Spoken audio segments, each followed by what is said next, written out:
நண்பர்களே வணக்கம் நண்பர்களே. இன்றைக்கி ஆணவம் பணிவு ரெண்டையும் பற்றின ஒரு கதையை பார்ப்போம். ஒரு தடவை மகாபாரத போர் ஆரம்பிச்சிட்டு அப்போ இந்த 100 பேர் கௌரவர்கள், 5 பேர் பாண்டவர்கள். இவங்க 2 பேருக்கும் சண்டை நடக்கிறப்ப போர் படைகள், அந்த மாதிரி காசு பணம் படைகள் பொருளாதாரம்லாம் தேவைப்படும்ல. அதனால நம்ம சொந்தக்காரவங்கள்ட்டலாம் ஏதாவது வேணும்னா கேட்போம்ல.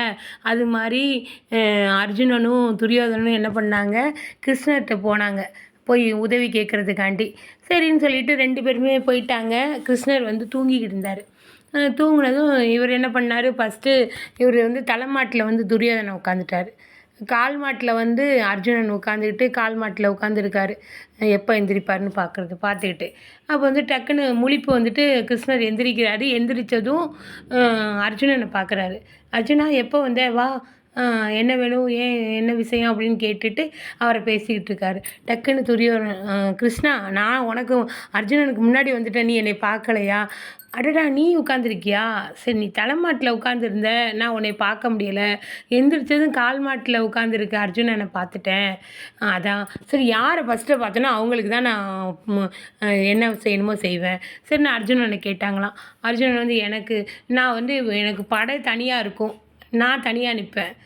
அது உனக்கு அந்த மாதிரி படையெல்லாம் இருக்கும்ல, காளான் படை, அந்த படை, குதிரை படை, இது மாதிரி படைகள்லாம் வச்சுருப்பாங்கள்ல, அது தனியாகவும் கிருஷ்ணர் தனியாகவும் இருக்கும். அர்ஜுனன் சொன்னானா, எனக்கு படையெல்லாம் வேணாம்ப்பா, எனக்கு நீ மட்டும் என்னோட இருப்பா அப்படின்ட்டாராம்.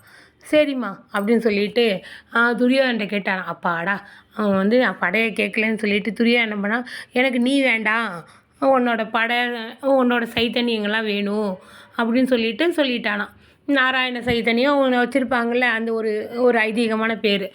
சரி அப்படின்ட்டு அவரோட படை பலமெல்லாம் துரியோதனனுக்கு கொடுத்துட்டாராம்.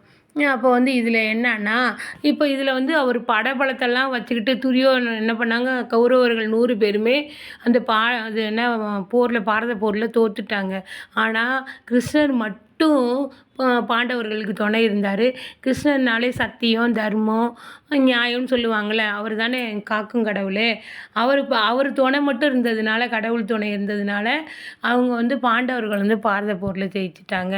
இங்கே ஜெயித்தது ஆணவத்தோட துரியோதனன் தலைமாட்டில் உட்காந்துருந்தான். ஆணவத்தோடு கேட்டான். இவன் பணிஞ்சு போய், நம்மளுக்கு தேவை கடவுளோட அனுக்கிரகம்னு பணிஞ்சு போய் பணிவு கொடுத்ததுனால இவங்க பாண்டவர்கள் ஜெயிச்சிட்டாங்க.